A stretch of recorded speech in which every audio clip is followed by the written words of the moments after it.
are these people? So today we're going to start off with a remembrance. Remembrance, maybe not call it a memorial. We're going to send a memorial. Crystal Ball covered it.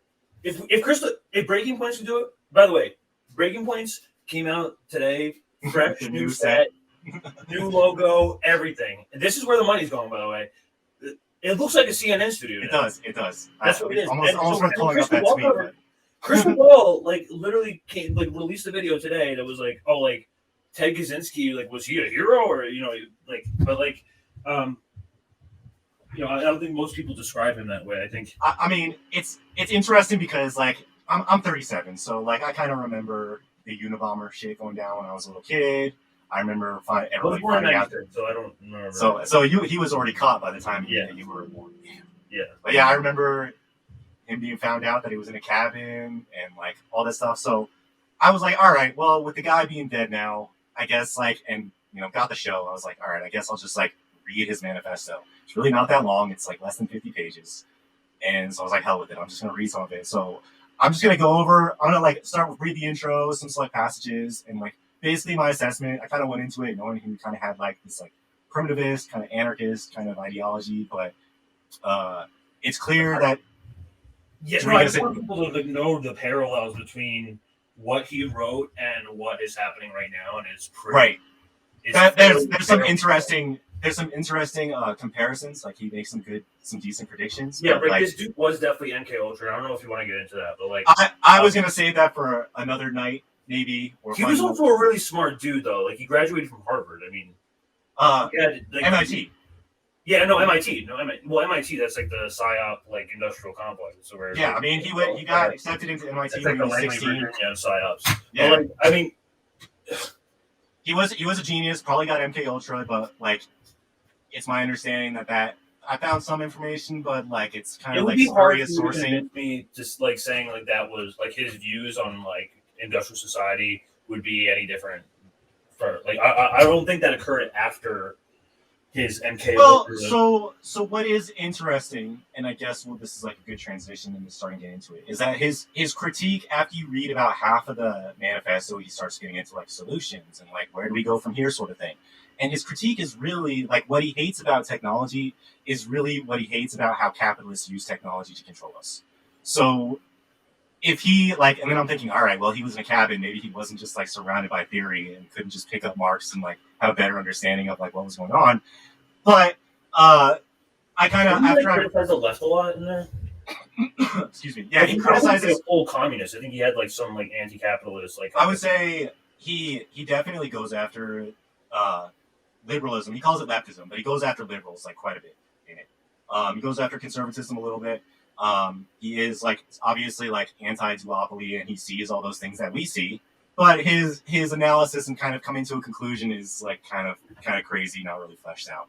But well, I mean, obviously you can see why. I mean, I don't want to say I guess crazy might be the wrong word because it's just I would say if he had done some more reading and seen what other people in the past had come across and discovered in terms of political and economic revolutions and that sort of stuff, maybe he could have had a more cogent manifesto. But it's clear that I don't think he has that much theory under his belt. So a lot of it is actually impressive. His stuff about his critique on liberalism is on point. He calls it leftism, so we can just kind of put that aside, and at the same time we can kind of acknowledge that maybe we the people who are out of the duopoly and kind of awaken and don't really buy into all this shit. Maybe we are post-left and we don't associate as left or right. And that's kind of where Kaczynski's coming from, where he's an anarchist, but he critiques conservatives, he critiques liberals, and kind of goes in this primitivist deep end. But for the sake of clearing up that inflation, he says leftism. He's talking about liberals. He even makes a mention later in it where he's it's not really really defined that well, but he's talking about liberals. So I guess you wanted to share your screen because I guess we could just start. I just wanted to straight up read the introduction. Yeah. If you need help reading, let me know. By the way, you get popcorn. Do you want me to share? I'll share my screen then. Oh, okay. Making all this, but gamer. This is really interesting though. It makes me think that maybe perhaps all these psychological like political dogmas have like always existed in these factions, but like we just don't realize it, and they seem to like repeat themselves over and over again, but they just become it's just because it's like cyclical. Yeah, I completely agree with you there. Yeah. Okay. And he and as we go through this, you'll see. And I mean, you said you read it a long time ago. You read it before I did. His analysis on this stuff is some of it, like the first quarter of it is like pretty decent, and then it just starts getting where he's kind of like trying to fill in the blanks and he doesn't know how to do it. So can you see my screen? Is this like good enough font? You want me to make it a little bigger? Yeah, zoom in a little more. All right, so there we go. All right, so anyway, like part of just a little bit of history, part of him giving himself up was under the conditions that his manifesto was published on Washington Post, and I think who was the other one? New York Times. And amazingly enough, they're still there. They're still cached. They're still in there. So if you want to check it out, it's 35,000 words. It's not super long. At least like the first 50 paragraphs or so are kind of interesting to me, and I think he nails it. So I don't want to say nails it. I still want to be careful about that, but I think he has some very good critiques. So we'll talk a little bit about that. So anyway, industrial society and its future. Introduction. The Industrial Revolution and its consequences have been a disaster for the human race. I also want to say, as he's talking about industrial revolution and industrial society, you can kind of almost substitute that for capitalism, and it almost makes more sense. They have greatly increased the life expectancy of those of us who have lived in advanced countries, but they have destabilized society, have made life unfulfilling, have subjected human beings to indignities, have led to widespread psychological suffering, in the third world to physical suffering as well, and have inflicted severe damage on the natural world. The continued development of technology will worsen the situation, will certainly subject human beings to greater indignities and inflict greater damage on the natural world.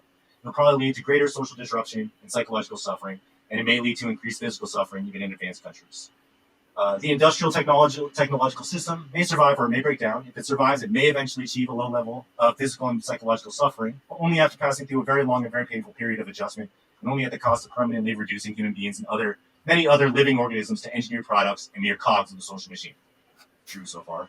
Furthermore, if the system survives, the consequences will be inevitable. There's no way of reforming or modifying the system so as to prevent it from depriving people of dignity and autonomy.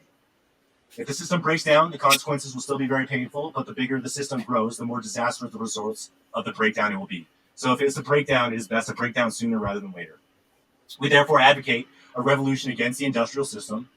This revolution may or may not make use of violence. But I mean, we know as people who have read that like violence is kind of inevitable because the capitalists use violence.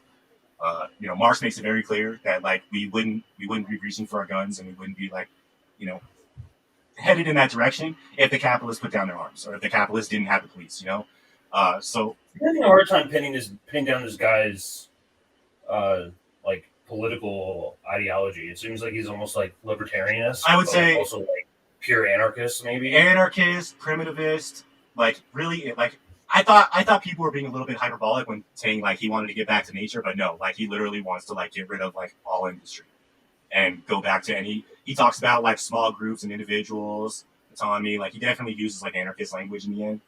So I would kind of say that he's an anarchist, and that's why like it's kind of funny me reading through this. He labels liberals as leftists, and me as somebody who's generally considered my views to be on the left, I kind of associate anarchism as like a leftist thing, and that's why I'm kind of like trying to understand better. Like maybe anarchism isn't really, it's not really left or right. It's just it's just a different thing. So kind of got me thinking about that stuff in a little bit different way, to be honest. But we do outline in a very general way the measures that those who hate the industrial system should take in order to prepare the way for a revolution against that form of society. This is not to be a political revolution. Its object will be to overthrow not governments, but the economic and technological basis of the present society. In this article, we give attention to only some of the negative developments that have grown out of the industrial technological system. Other such developments we mention only briefly or ignore altogether. This does not mean that we regard these other developments as unimportant. For practical reasons, we have to confine our discussion to areas that have received insufficient public attention or in which we have something new to say. For example, since there are well-developed environmental and wilderness movements, we have written very little about the environmental degradation or the destruction of wild nature, even though we consider these to be highly important. All right, so that's the intro. So give me 1 second to pull up my notes here. So now he gets into kind of this tirade about leftists and liberals, and it's kind of funny. People listening in, people watching might actually kind of find some of this stuff kind of funny. I don't want to say relatable, He's but done it now, and I'm just like, yeah. how much this calls out So today? it's funny because he talks about, Oh my yeah, God. we'll critique it, but we'll get into some of this stuff. So I want to start with reading the first two. So almost everyone will agree that we live in a deeply troubled society. One of the most widespread manifestations of the craziness of our world is leftism, liberalism, parentheses. So a discussion of the psychology of leftism can serve as an introduction to the discussion of the problems of modern society in general. But what is leftism? During the first half of the 20th century, leftism could have been practically identified with socialism. Today, the movement is fragmented and it is not clear who can properly be called a leftist. When we speak of leftists in this article, we have in mind mainly socialists, collectivists, politically correct types, feminists, gay and disability activists, animal rights activists, and the like. But not everyone who is associated with one of those movements is a leftist. What we're trying to get at in discussing leftism is not such a movement or an ideology as a psychological type, or rather a collection of related types. Thus, what we mean by a leftism will emerge more clearly in the course of discussion. All right. And so, even so, our conception of leftism will remain a good deal less clear than we would wish, but there doesn't seem to be any remedy for this. All we are trying to do here is indicate, in a rough and approximate way, the psychological tendencies we believe are the main driving force of modern leftism. We by no means mean that telling the whole truth about leftist psychology. Also, our discussion is meant to apply to modern leftism only. We leave open the question of the extent to which our discussion could be applied to leftists of the 19th and 20th centuries. So, again, he's kind of making the distinction between, how liberals have co-opted the leftist movement in recent years, and still recognizing that you had like leftism in the 19th and 20th century during, that was probably more true to actual leftist social and political ideology than what the liberals have co-opted today. And I ultimately, I kind of agree with this conclusion here, where he's saying how modern leftism serves as like the introduction to discussion of modern society's current problems. Because honestly, like, if you look at the political spectrum and you look at people on the right versus people on the left, he's right. Where like the right, like it doesn't have that many divided groups. It's usually just like Trump or DeSantis, like, as it is right now. Right. But like the left is fragmented into so many different groups. I was listening to the RBN stream today, where they had a bunch of Green Party members on, and they were all saying that like if we can get rid of the Marianne shit, if we can get rid of the RFK shit, and we can all get like if we can get Green Party, People's Party, the Marianne people, we can get all these people together around Cornell West, we actually have something going for us. But it's so fragmented into these camps, and it's so tribal, and it's divided, and it's for that. It's like that on purpose. I mean, it's all psychological. Yeah.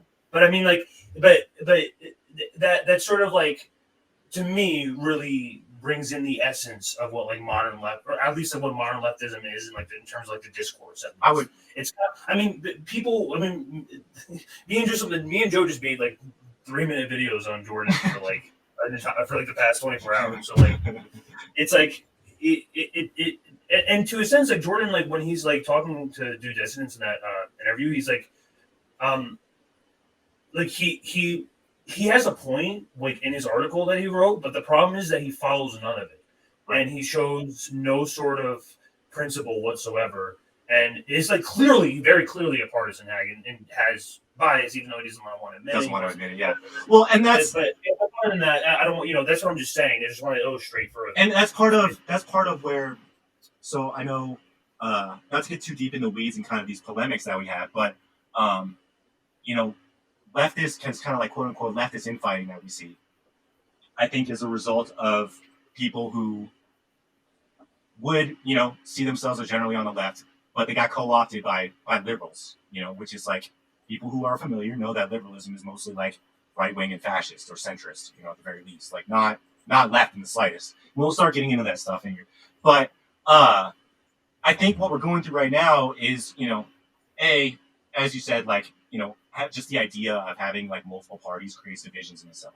So I'm kind of the opinion, instead of trying to corner people into parties, we should have no parties. No parties. But so that's why I kind of advocate more for people running independent than say for the Green Party. Because independent has no affiliation. And I think I think we're at the point where things are getting so complex in society where we have things that maybe used to be or are more classically defined as being on the left, and because of the way society is today, it doesn't really like fit that mold anymore. Or we see how things like social things that we care about, or things that we analyze and see that are about class, get co-opted and get turned into things that are about race or gender or all these different things that also like the left has like shifted. The Overton window has been gone so far to the so right. far to the right. Even Obama admits himself that if he was president in yeah. the 90s, he would be a modern Republican. Yep. And that's true. Yep, he definitely said that. Probably worse. He'd probably be worse, actually. But yeah, so let's get into a couple of these because I think I started finding some of these kind of amusing. Again, like Ted K, I can tell doesn't really have like a theoretical background, so his stuff is just coming from him kind of discovering this stuff, and kind of like waking up, I guess, in a way. It's kind of interesting how he defines these things. So feelings of inferiority, again, this is about liberals. So how like we always talk about how liberals kind of have this like victim complex where they want to feel like they have a reason to feel sad about themselves and go on TikTok and advertise that to everybody, right? So like Ted K. Yeah, you see this in parallel with like liberals, he talks, like modern victimization. That's basically what he's talking about. He's like these guys playing the victim. Yeah, and I wouldn't like prescribe that to an entire like political ideology. That just tends to be the traits among these, like the psychological traits amongst these groups. So feelings of inferiority for leftists, this is like part of or liberals, this is part of the ideology. By feelings of inferiority, we mean not only inferiority feelings in the strict sense, but a whole spectrum of related traits: low self-esteem, feelings of powerlessness, depressive tendencies, defeatism, guilt, self-hatred, etc. We argue that modern leftists tend to have some such feelings, possibly more or less repressed, and that these feelings are decisive in determining the direction of modern leftism. When someone interprets as derogatory almost anything that is said about him or about groups with whom he identifies, we include that he has inferiority feelings or low self-esteem. This tendency is pronounced among minority rights activists, whether or not they belong to the minority groups which they defend. They are hypersensitive about the words used to designate minorities and about anything that is said concerning minorities. The term, quote-unquote, Negro, Oriental, handicapped, or chick for an African, an Asian, a disabled person, or a woman originally had no derogatory connotation. Quote-unquote, broad and chick were merely the feminine equivalents of, quote-unquote, dude or guy or fellow. The negative connotations have been attached to these terms by the activists themselves. Some animal rights activists have gone so far to reject the word pet and insist on replacement by animal companion. Leftist anthropologists go to great lengths to avoid saying anything about primitive peoples that could conceivably be interpreted as negative. They want to replace the word primitive by non-literate. They seem almost paranoid about anything that might suggest that anything primitive cultures is inferior to our own. We do not mean to imply that primitive cultures are inferior to ours. We merely point out the hypersensitivity of leftist anthropologists. So I think that's kind of a salient point. He's basically saying how the political correctness, which we see all the time, we see with censorship, like how easy is it to get censored on Twitter, just by saying something that somebody doesn't agree with.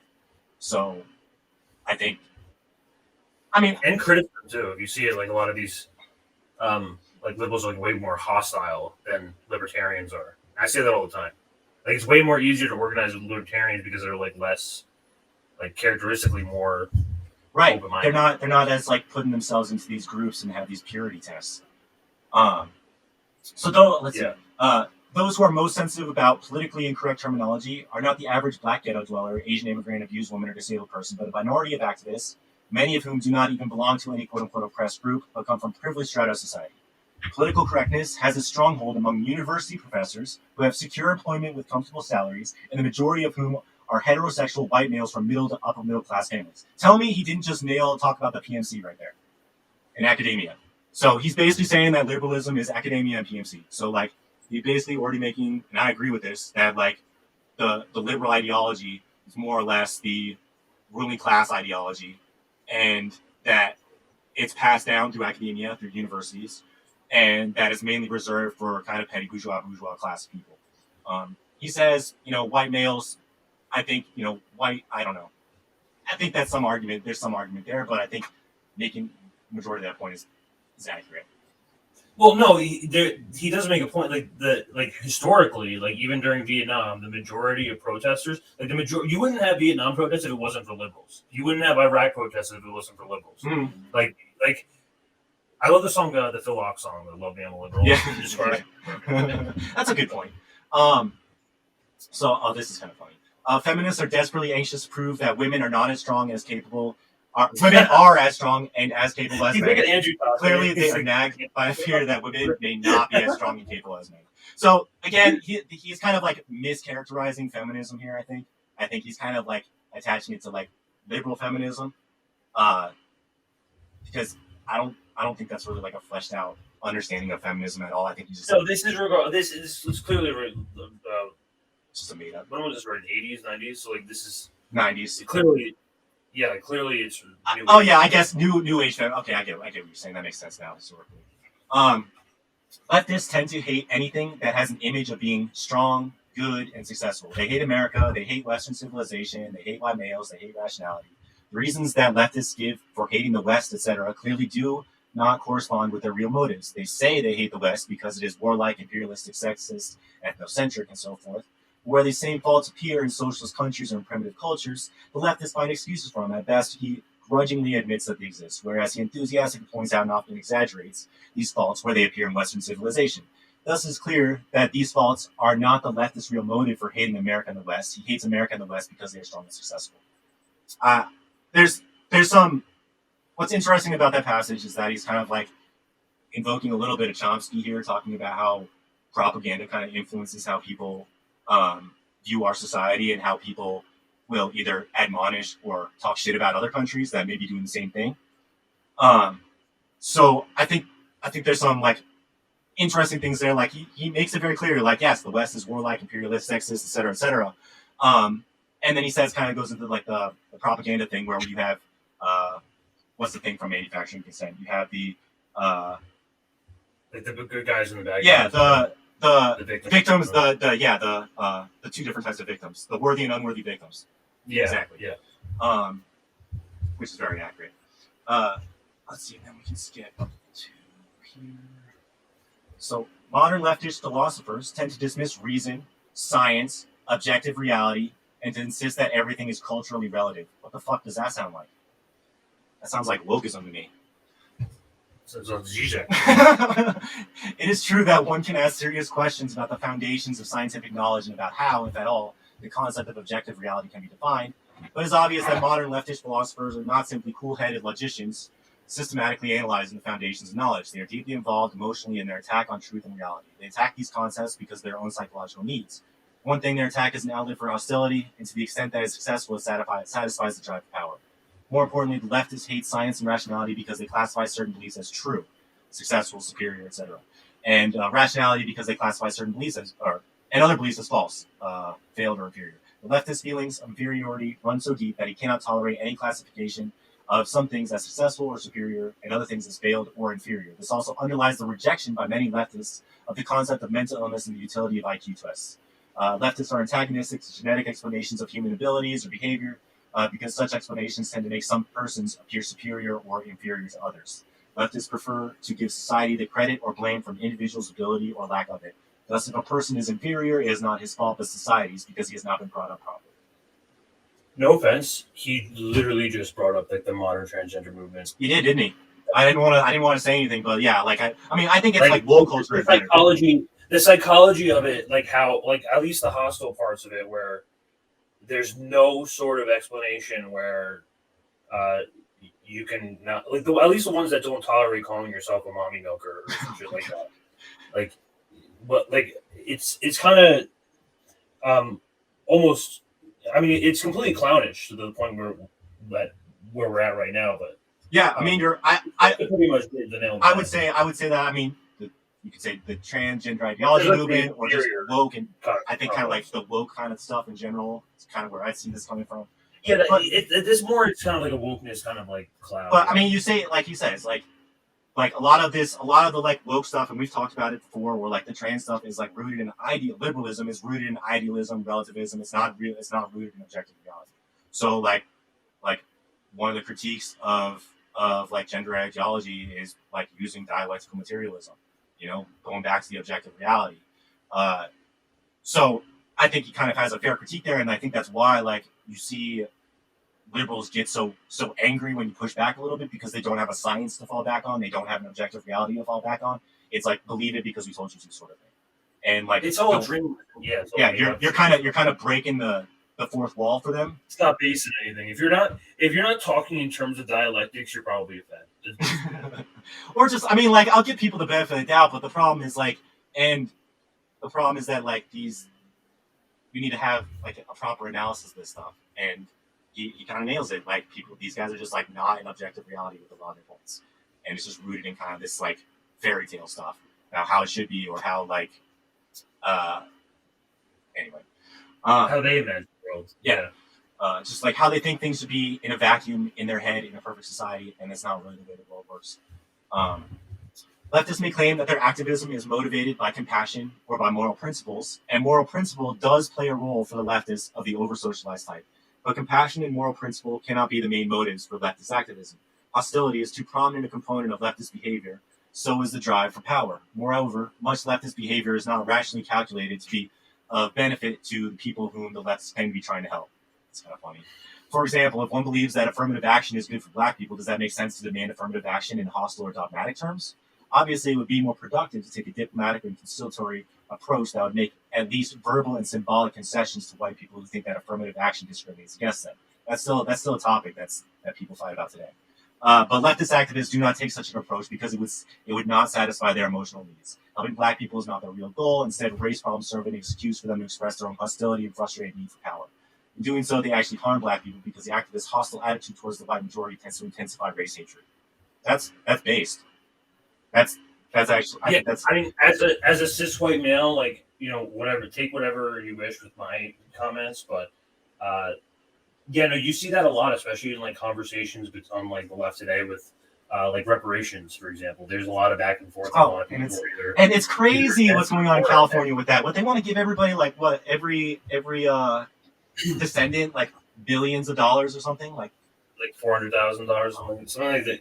It was just something that they proposed, and it was like a ridiculous number, like that would like literally like bankrupt the state. But like, there's smart ways to do it. That's the thing. Like they'll make like reparations seem like completely ridiculous and like out of.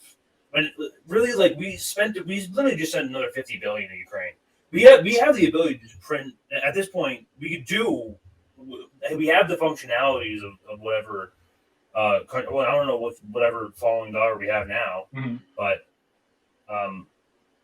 you know, it's worth the conversation at least. You know, you're not like not a lot of people are doing are like having like these in-depth conversations where we're like talking about like the psychological aspects of like, you know, like where do my principles actually lie, and like how much of this is. And that's kind of what he's kind of what he's kind of positing is that it's not actually the goal, it's not actually, you know, the liberals' intended goal is not what they project. They just thirst for the attention, the power, the victimhood. You know, he says power. I don't know if that's necessarily true, but there's like an ulterior motive that isn't related to these social problems they are trying to address. I think that's fair. You know, people get caught up in doing these things because they think that it makes them feel like a good person, and don't read into how these things that they're doing could actually be reinforcing the problems that we're in or intensifying things, such as he mentions with like the race wars. That's what a lot of activism is nowadays, especially like. Yeah, you have to make up reasons. Like pro-choice rallies, like half of them are not even currently affected by this issue. Right. It's something that like it's so niche and like individual. Well, it's like the trans movement anyway. It used to only affect a sliver of 1%, like a fraction of 1% of people in the entire. Yeah, now it's everybody's problem. Now it's everybody's problem. Now 20% of kids are identified as LGBT. Well, it's like it's forced into the conversation. Like half the time, I don't want to talk about it. It's a radioactive topic. It is. But either way, like it's forced into it's constantly pushed into the conversation when you have terminally on fucking freaks on Twitter who are screaming on the top of their lungs, DeSantis just passed this new bill and they want to crucify trans people. I'm like, listen, folks, nobody wants to do that. Yeah, and it's funny. I can barely afford my like rent. Like it's you're telling me like I listen. I feel you, but like I think we should get everybody health care first. Let's do that, and then we could focus on the right. For you to chop your tits off. Okay, is that fair? Yeah, exactly. That's fair. I think that's fair. But no one wants to have that conversation because it's constantly pushed in. I don't know. That's what I'm getting. And I would say, and I mean, we can have a whole nother conversation about how people end up getting co-opted and swept away into other movements instead of focusing on stuff. But like, I would agree with that. Like, man, wouldn't it be great if we focus on not going to war instead of what bathrooms people are going in? But no, we can't do that. So, a little bit more on the liberals. I think. I mean, what's our time at right now? We're at 36. Okay. A little bit more into this. So, psychologists use the term socialization to designate the process by which children are trained to think and act as society demands. Very interesting. A person is said to be well socialized if he believes in and obeys the moral code of his society and fits in well as a functioning part of that society. It may seem senseless to say that many leftists are over socialized since the leftist is perceived as a rebel. Nevertheless, the position can be defended. Many leftists are not such rebels as they seem. Let's see. Over socialization can lead to low self-esteem, a sense of powerlessness, defeatism, guilt, etc. One of the most important means by which our society socializes children by making them feel ashamed of behavior or speech that is contrary to society's expectations. If this is done, or if a particular child is especially susceptible to such feelings, he ends up feeling ashamed of himself. Moreover, the thought of the behavior of the over-socialized person are more restricted by society's expectations than those of a lightly socialized person. The majority of people engage in significant amounts of naughty behavior. They lie, they commit petty thefts, they break traffic laws, they goof off at work, they hate someone, and they say spiteful things, and they use some underhanded trick to get ahead of the other guy. The over-socialized person cannot do these things, or if he does do them, he generates in himself a sense of shame and self-hatred. The over-socialized person cannot even experience without guilt, thoughts, or feelings that are contrary to the accepted morality. He cannot think unclean thoughts, and socialization is not just a matter of morality. We are socialized to conform to many norms of behavior that do not fall under the heading of morality. Thus, the over-socialized person is kept on a psychological leash and spends his life running on rails that the society has laid down for him. Many over-socialized people, this results in a sense of constraint and powerlessness that can be severe hardship. We suggest that over-socialization is among one of the more serious cruelties that human beings inflict on one another. It's kind of like I feel like it's a form of like, because when we're talking about over-socialization nowadays, now we're talking about social media. It's funny because I was saying that too. Like I was like, oh, this is like the terminally online crowd.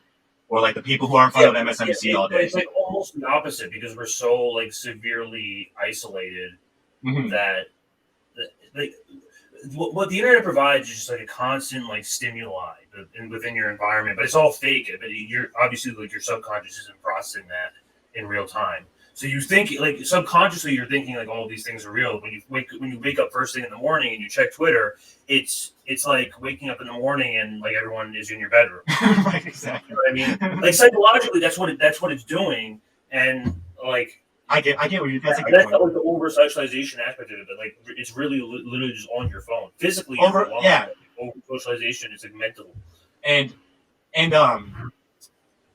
it's interesting because there's kind of like there's the over socialized liberal who like you have those like terminally online warriors and et cetera, and I think it's like because I kind of experienced almost like an over socialization from like the other direction, whereas like I experienced this like stimuli and then started like waking up to things, and then it like really like fucked with my head, and kind of had to like retrain myself. And so it's kind of like saying that like liberals are stuck in this like thought process where they need to be like around other liberals who feel the same way, and they kind of get into this kind of echo chamber, and like you can't really let the over socialized person down easy, because they'll have like a mental breakdown. Basically, it's kind of how I see it. It's why like we can I would make I would make the comparison maybe to like people who rushgate or people who like believe like 1/6 happened, like was an insurrection. People who legitimately believe that 9/11 was done by terrorists in a developing country. So those are real planes. We're building 7, yeah. Yeah, like people who just believe like the those things, and then if you're the guy who's like maybe you should look at this another way, they get like rabidly like angry and hostile towards you, and they're like, how dare you? And they'll try and cancel you. It's like that with COVID. Yeah, COVID. I mean, any of these things that we're talking about. So I mean, I think it's like kind of a salient point where there are these people who are just completely invested into this liberal ideology and trying to expose them to something that is a little bit different or outside of their Overton window or outside their acceptable line of thinking. They lose their shit. Let me see. Okay, 29 is supposed to be pretty good. Here's an illustration of the way in which the over-socialized leftist shows his real attachment to the conventional attitudes of our society while pretending to be a rebellion against it.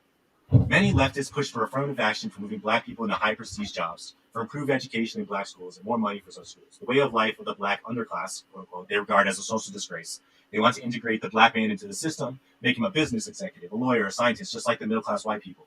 The leftists will reply that the last thing they want to do is make a black man a copy of the white man. Instead, they want to preserve African American culture. But in what does this preservation of African American culture consist? It can hardly consist in anything more than eating black style food, listening to black style music, wearing black style clothing, going to black style church or mosque. In other words, it can express itself only in superficial matters. In all essential respects, most leftists of the over-socialized type want to make the black man conform to white middle-class ideals. They want to make him study technical subjects, become an executive or a scientist, spend his life climbing the status ladder to prove that black people are as good as white. They want to make black fathers, quote-unquote, responsible. They want to, just realizing that's kind of a messed up quote there, but they want black games to become nonviolent, etc. But these are exactly the values of the industrial technological system. The system couldn't care less what kind of music a man listens to, what kind of clothes he wears, or what religion he believes in. As long as he studies in school, holds a respectable job, climbs the status ladder, is a responsible parent, is nonviolent, and so forth. In effect, however, much he may deny it, the over-socialized leftist wants to integrate the black man into the system and make him adopt his values. It's talking about that is profound. It's talking about, that is like colonial. That's like modern colonialism. This is settler colonialism. He's talking about settler colonialism. Exactly. I mean, you can see this with Black Wall Street when they burned it. When they fucking burned it all down. Once African American culture integrates within the white system, they basically force you. Well, that's what he's describing here. Yeah, he's forced like certain ideas. I mean, that's like sort of like the same way about how like we're all forced to participate in capitalism, regardless of. And he's talking about, and I mean, it's just if he had read some like communist theory, he may have had some like exactly. Really I mean, stuff.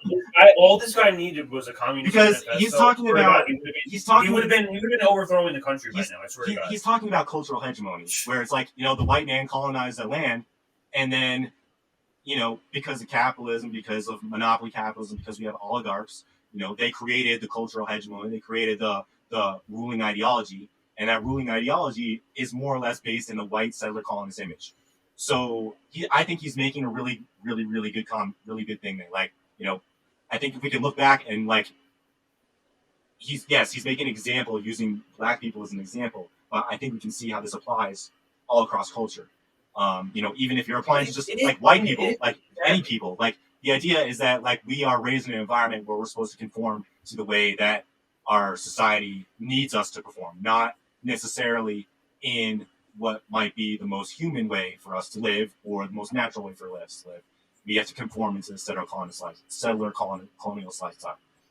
See, that's the difference between there's conservative racism, which is basically just like straight up like N-word, like not you being respectful in any way. But then there's liberal racism, and you see this a lot with people like Hassan, the Humanist Report, who are just straight up condescending to people who just plenty of black creators and plenty of like other without any sort of regard about what the optics look like, and regardless of that, it doesn't even matter. It's just a matter of respect that you would observe and the difference of treatment amongst other people. Like this is just how liberals operate in their mind. This is their. No, they think it's like kind of like the white savior thing, the white savior complex. It's the white savior. Part of it is the white savior complex. Yeah.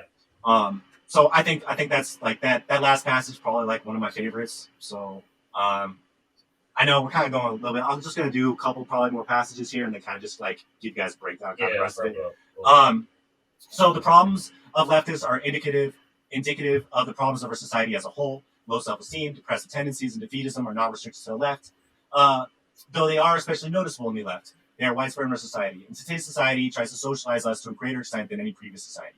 We've been told by experts how to eat, how to exercise, how to make love, how to raise their kids, and so forth. So I think for the sake of time, that's probably like a good little nugget right there to kind of get started with. Like, I mean, guys, it is only 50 pages, for a sense of like, just kind of being exposed to it. It's kind of interesting. I would say he kind of goes into fleshing out. I think we can offer a abridged version of this. But like he basically kind of start going.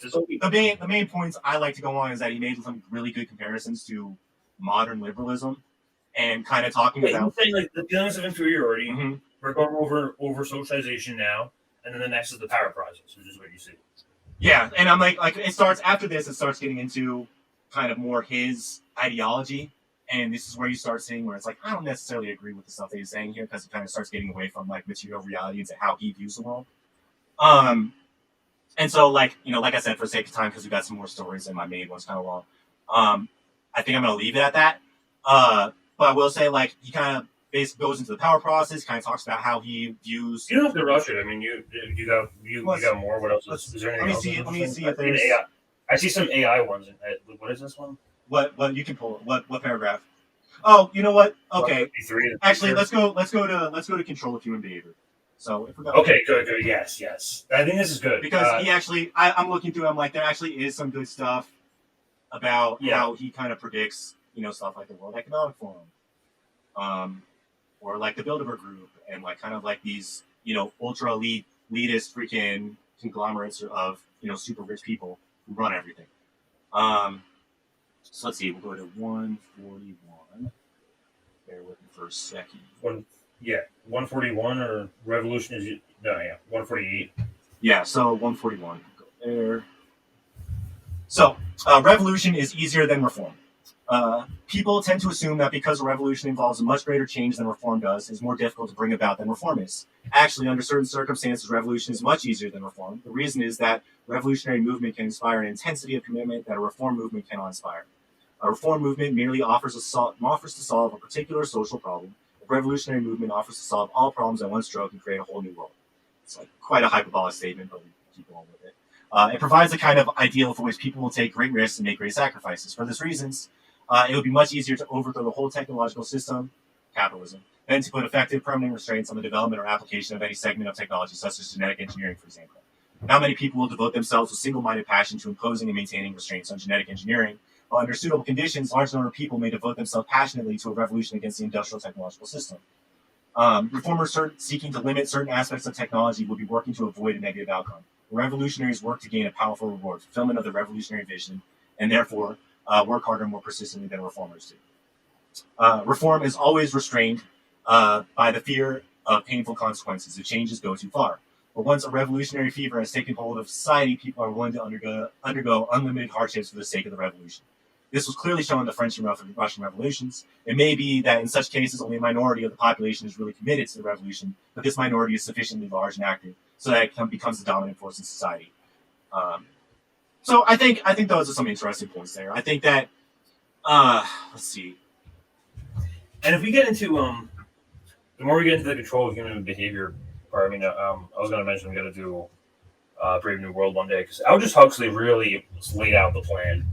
You really laid out the whole plan. Yeah, I would say that I think that our current world is more like Brave New World than 1984, but they're both there. Let's see his take. I want to see what Ted thinks. What's this? Oh, for the control of human behavior. Yeah, then he goes into the future after that. Yes. So let's see. I had 148. All right. Other techniques. So control of human behavior. So he's talking about how society controls us. I kind of skipped over stuff. He talks about autonomy and how we don't have autonomy, and I would agree with that. And I think this is salient because he talks a lot about how we don't really have control over our own autonomy, our own lives, and a lot of it is about conforming into society. So other techniques strike deeper than the foregoing. Education is no longer a simple affair of paddling a kid's behind when he doesn't know his lessons and patting him on the head when he does know them. It's becoming a scientific technique for controlling the child's development. Sylvan Learning Centers, for example, have had great success in motivating children to study, and psychological techniques are also used with more or less success in many conventional schools. I don't know if Sylvan Learning Centers are still around, but they were around a lot when I was a kid. I don't know if they're still around today, but they were like after school programs and stuff like that for kids to get like additional learning. Quote unquote parenting techniques that are taught to parents are designed to make children accept fundamental values of the system and behave in ways that the system finds desirable. Quote unquote mental health problems, intervention techniques, psychotherapy, and so forth are ostensibly designed to benefit individuals, but in practice they usually serve as methods for inducing individuals to think and behave as the system requires. Like that's like kind of like I talk a lot about I tell people all the time I feel like we're over medicalized kind of for this reason. Put everybody into boxes and make them good little workers and behave well in society. That's kind of what it's getting at here. KG. There is no contradiction here. An individual whose attitudes or behavior bring him into conflict with the system is up against a force that's too powerful for him to conquer or escape from. Hence, he is likely to suffer from stress, frustration, defeat. His path will be much easier if he thinks and behaves as the system requires. In that sense, the system is acting for the benefit of the individual when it brainwashes him into conformity. Child abuse, in its gross and obvious forms, is disapproved in most, if not all, cultures. Tormenting a child for trivial reason, or no reason at all, is something that appalls almost everyone. Many psychologists interpret the concept of abuse much more broadly. Is spanking, when used as a part of a rational and consistent system of discipline, a form of abuse? The question will ultimately be decided by whether or not the spanking tends to produce a behavior that makes a person fit in well with the existing system of society. In practice, the word quote-unquote abuse tends to be interpreted to include any method of child rearing that produces behavior inconvenient for the system. Thus, when they go beyond the prevention of obvious senseless cruelty programs for preventing child abuse, are directed towards the control of human behavior on behalf of the system. So, you know what's funny? Gabriel Monte has like a passage. There's like a chapter, an entire chapter exactly about this. does he? About, like, yeah, like it's about like well, it's his most recent book. If anyone could try to remind me, he had him on for sure. But he talks about like the decrease in like spanking or as like a consistent form of discipline throughout the years or the decades, and like nowadays like it's he describes about like how like cultural like preventional systems of like what we consider abuse versus traditional child rearing. like no traditional discipline, right? Whatever that means, like in a healthy way. Mm-hmm. Like we're it's clear that like we're capable of learning that, but there's other things that like are more psychological that we don't really notice. That's why he talks about mental health a little bit more. Yeah. It's like, let's see, 157. So this is kind of interesting. This is where I think he kind of makes a prediction about World Economic Forum type stuff. Assuming that industrial society survives, it is likely that technology will eventually acquire something approaching complete control over human behavior. It has been established beyond any rational doubt that human thought and behavior have largely biological basis.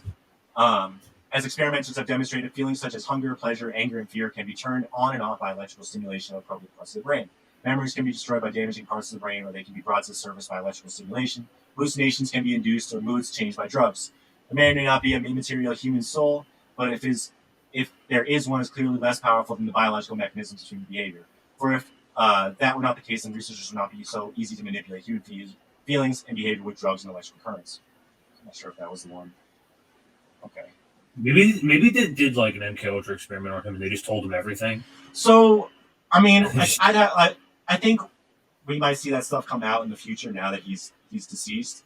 I mean, we didn't even get into his history, but there's like this thing where there was like this thing that went out last week after he died, saying that he like flirted with like autogynephilia and like kind of like transsexualism. And that sounds like something that would have been part of the MK Ultra thing. I want to pull up that thread. Yeah, I'll keep going. I'll find. Let's see. Some of my stuff, I don't know if I like accidentally copy and paste it. So let's see. I'm gonna go to the future.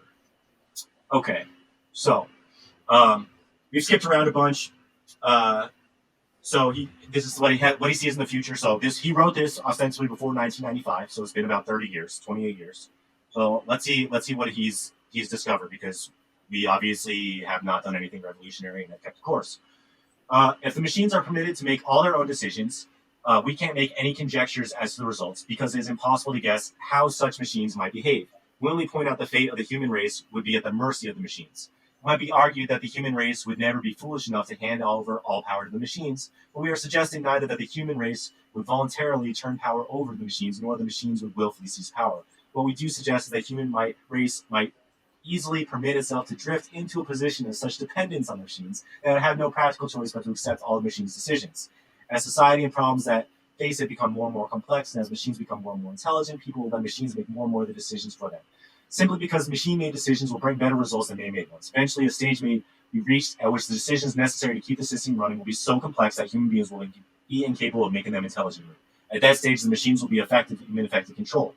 People won't be able to just turn the machines off because they will be so dependent on them that turning them off would amount to suicide. So he's talking about AI here. That's incredible. He literally just said AI. Yeah, he's talking about AI here. So, and what's interesting? Just back in the day, besides like maybe like chess, like AI chess bots or something. What's that? how long ago did when was AI? When did AI first come? I mean, if you're talking about chess, like Deep Blue was in the early I '90s. think that was in the '90s. Yeah, that was in the '90s. Yeah. So I would say that's probably where. That's not a fair. That's a pretty fair observation to make for this. Yeah, and what's also interesting is you can even see this being played out right now. Like I used a lot of like ChatGPT, and I am kind of fascinated by this AI technology that we're seeing. So like I get caught up in these Twitter threads and seeing these AI bros kind of like putting out like how they're using this technology, and it's exactly this trap that Ted K is outlining. That eventually we're going to become so dependent that it's not that the machines just seize control; it's that we use AI for so much stuff that eventually you're not going to be able to turn it off. Well, it's going to become central to our economy. Yes, one point. I mean, there's already a lot of AI in like that, like does that stuff, but like taking an easy example, like Adobe Photoshop, I think just came out with like an AI thing, and Adobe Firefly. Yeah, and it's not technically out, but like there's some beta. I've seen some of the stuff, but think about the people who went to got their digital arts degrees and had to learn how to use Photoshop and learn use every single tool and all that stuff and became experts at it. 10 years from now, the people who got their digital design degrees, they became, I think it's easy to make that leap that in 10 years from now, they're just going to be experts at creating prompts, or whatever that iteration of AI is going to be at that point. It's not going to be knowing how to use the tools. It's going to be knowing how to tell the AI how to give them the desired result. It's like as far as like digital design goes, it's definitely going to be part of like the process. Mm-hmm. Whether it's like giving me like an asset or it's like something else, like that's definitely it's going to be like a segment of like every job. For the most part. I would agree with that, and that's something that I also see on Twitter. A lot of people finding multi-use cases for AI, stuff like that. It's like again, like we're using this technology and are excited about it, and Ted K saying this technology that you're like getting excited about is going to end up controlling you. You're just not going to have the energy at some point as long as Ukraine shit keeps going on. Right. Yeah, you're right. So here's kind of like the counterpoint to that. On the other hand, it is possible that human control over the machines may be retained. In that case, the average man may have control over certain private machines of his own, such as his car, his personal computer. That's kind of ironic about the car. But control over large systems of machines will be the hands of a tiny elite, just as it is today, with two differences. Right. Due to improved techniques, the elite will have greater control over the masses, and because human work will no longer be necessary, the masses will be superfluous, a useless burden on the system. If the elite is ruthless, they may simply decide to exterminate the mass of humanity. They are eugenic. Yep. If they are humane, they may use propaganda or other psychological or biological techniques to reduce the birth rate. And so the mass of humanity becomes extinct, leaving the world to die. Sounds a lot. Oh, can't say it. It's YouTube. Don't say it. Oh, you can't say it? Well, we're on YouTube. You can't say the thing about... You can't say the OP? What do we have over the last 3 years? I'm not trying to... we can argue... anyway, we were argued that, everything that was safe and effective, you remember how that phrase was being used and how that was playing out? Oh, that program. Yeah, that was another program. Or if the elite consists of soft-hearted liberals, they may decide to play the role of good shepherds to the rest of the human race. That's obviously not going to happen. They will see to it that everyone's physical needs are satisfied, that all children are raised under psychologically hygienic conditions, that everyone has a wholesome hobby to keep them busy, that anyone who may become dissatisfied undergoes quote-unquote treatment will cure his problem. Of course, life will be so purposeless that people have to be biologically, physiologically, or psychologically engineered either to remove their need for the power process or to make them sublimate their drive for power into some harmless hobby. These engineered human beings may be happy in such a society. They most certainly will not be free. They will be reduced to the status of domestic animals. So, I don't know how deep some of our viewers have gone into kind of like the WEF agenda and all that stuff, but they make a lot of references to the useless eaters. They kind of want to kill off, or reduce basically 80% of the population to kind of squalor. So, he says kind of in the second half of this paragraph that maybe the elites will play the good guy and actually do the right thing with this technology. But we know that's not the case. We already know that's not the case. And we also see how handing them the keys, that's how we end up with stuff like mandates. We end up with stuff like 15-minute cities. The list goes on. And then he actually explicitly talks a little bit about eugenics here. Needless to say, the scenarios outlined above do not exhaust all the possibilities. They only indicate the kind of outcomes that seem to us most likely. We can envision no plausible scenarios that are any more palatable than the ones we just described. It is overwhelmingly probable that if the industrial technological system survives the next 40 to 100 years, we'll by that time have developed certain general characteristics. Individuals, at least those of the bourgeois type, who are integrated into the system and make it run, and who therefore have all the power, will be more dependent than ever on large organizations. They'll be more quote-unquote socialized than ever, and their physical and mental qualities to a significant extent, possibly to a very great extent, will be those of engineered into them rather than being the results of chance or of God's will or whatever. And whatever may be left of wild nature will be reduced to remnants preserved for scientific study and kept under the supervision and management of scientists, and so will no longer be truly wild. In the long run, say a few centuries from now, it's likely that neither the human race nor any other important organisms will exist as we know them today, because once you start modifying organisms through genetic engineering, there's no reason to stop at any particular point, so that modifications will probably continue until man and other organisms have been utterly transformed. So I'm just reading this again. It's kind of crazy that he's talking about genetic modification in 1994. Because I don't even think when did CRISPR come out? I don't think CRISPR came out until closer to, well, I don't know, but I think it's kind of crazy for him to make that kind of call that genetic engineering is happening. And again, we are seeing the vaccines that we got for the last 3 years were made of modified RNA, so I think it's the same point. 40 to 100 years, so we're at just under 50 years later, or no, not 50 years. We're just under 30 years later, and we're already seeing this stuff happen. So he actually was more conservative on his estimations of what's actually happening today. So if he was still alive today, or I guess maybe from his prison cell, he was like, damn, these people fuck things up way faster than I thought. So I think that's probably pretty good at that point. At the end, it's kind of funny. He goes back into kind of anarchist ideology, starts talking about the strategy, which is basically if people are kind of familiar with like worker organizing, you have that kind of 3-step process that kind of is in all our heads: agitate, educate, organize. That's basically what he's talking about here.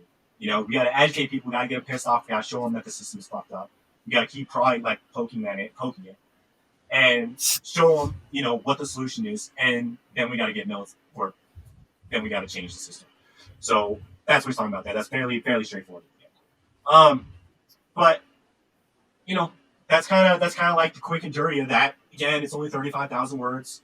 I kind of skimmed through like the last half of it because it gets kind of repetitive. But it's kind of funny to see this guy who wrote this stuff over almost 30 years ago or so, and was kind of on point with a lot of these points, especially when it comes to liberalism. And if he had done a little bit of theory, he may have, instead of blaming everything on technology, he may have made the correct critique. He should and been like, it's not the problem that we have industrialized society. The problem is that we have industrial society in pursuit of capital, so they make decisions on capital instead of what's in the best interest of people.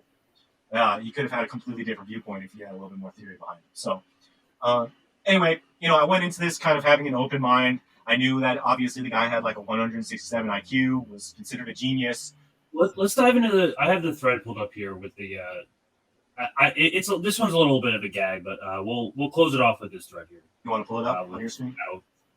Yeah, this is how we're gonna have to talk about how Kaczynski is the greatest incel and trans person in history, and this is this is so thread. So. A recap. Ted was born in 1942 in Chicago. He was very close to his younger brother, David, who would become relevant later in the story. He was bullied by classmates who called him a walking brain. Ted and his family worked hard, and he would go on to study at Harvard.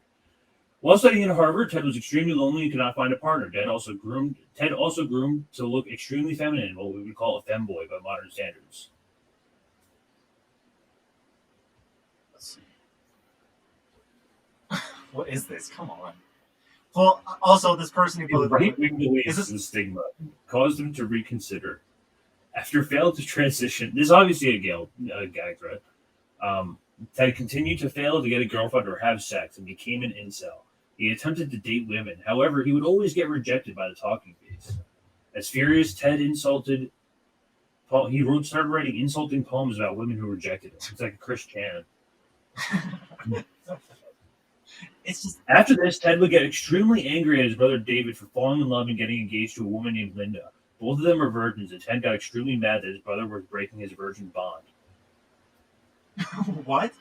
Okay, I had a different understanding of this. I'm whole, like, having trans trouble understanding if this is real. I think- But let's assume that it is for the sake of the time. But the betrayal of his own brother for breaking the virgin bond and falling in love drove him to dread and saying to cut all contact and went off the grid. And he would soon write a manifesto with threatened to be published, or he would send boobs to innocent targets. Come on. I mean, the story I knew was that just that there was a moment where he told a doctor he felt like a woman, or something like that, or like had like sexual desire to like have woman parts or something. But like, I just figured that like there was some spurious thing that somebody dug up, and because like gender allergology is at top of mind, somebody jumped on it and decided to make a thing out of it. He wrote personal ads in the San Francisco Chronicle and Mother Earth, seeking a woman to live with him in the mountains. Yeah, I don't know about this thread. I think it was like, and like, I know like Screw said here he was an Emmanuel Trail. Like, I'm more inclined to believe that if there was any sort of like trans thing, like I didn't. No, that's not indicative. That's not indicative of anything. Let's not assume that. And also, we don't like bombs. We don't like putting bombs, mailing bombs. Those are not good things. No. I was just honestly like after he died, I had always been kind of interested in like reading his manifesto. He's an interesting character, and I hope if like some stuff comes out about MK Ultra and Ted K, like I will freaking talk about that for sure. I mean, people will look at you as like you're a psycho for being like, hey, he was kind of right. I mean, that. Like his critique of liberalism is kind of on point. His critique of like industrial society, like if you had just changed that to capitalism, it would have made a lot more sense. And I think like no one's condoning what he did, but like it's just kind of interesting to be like, oh, what? Like I was just like, is he a psycho and crazy and like a mad scientist? Has everybody made him out to me? No, he has a. Or is he a genius? Yeah, he like. You don't know. You'll never know. Now he's dead. You know, and there is like. I don't know like that much about like our history of MK Ultra, but I know that like our government has a history of weaponizing American citizens to conduct terrorist acts. So, you know, I'm not trying to give 10K a pass, but I think that there might be something to be said where, you know, as we learn more about this MK Ultra stuff coming out, you know, we might find out that he was coerced into doing this stuff. So anyway, you know, mostly I'm not condoning him. I just thought that it was interesting to talk about industrial society. And like I said, it's on Washington Post. It's still available. 35,000 words. It's not too long. It's kind of interesting. Even if you just want to read like the first like 50 paragraphs or so, that's kind of like where he shits on liberals the most. So Bad Cookies asked a question. He says, Batman Crab said he doesn't like any form of bombs. There are some okay bombs. Yeah. There's love bombs. Love bombs.